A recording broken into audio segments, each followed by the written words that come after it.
Hello friends, welcome to SMB recipes. SMB રેસિપીઝમાં આજે આપણે ફ્રૂટ કસ્ટર્ડ બનાવતા જોશું. એના માટે આપણાને જોશે 1.5 લીટર મિલ્ક, પછી બીજું 250 ml મિલ્ક, 200 ગ્રામ્સ શુગર, 100 ગ્રામ કસ્ટર્ડ પાવડર, કોઈ બી ફ્લેવરનું લઈ શકો છો આપ, 1 બોલ અનારદાના, 1 બોલ ગ્રેપ્સ, છોક કેલા, બનાના અને 2 એપલ. બનાવશું કેવી રીતે? પહેલાં દૂધ જે 1.5 લીટર છે એને ગરમ કરશું અને એમાં શુગર એડ કરી દઈશું.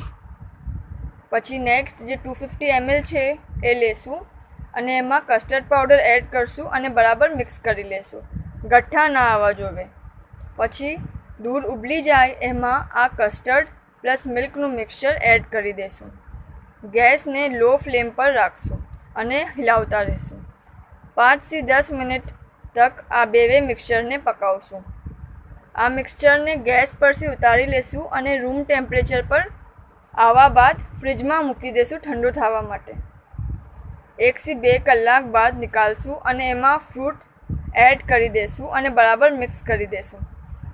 થોડું મિક્સચર લેશું અને એમાં ફ્રૂટ્સને એડ કરશું અને સર્વ કરશું.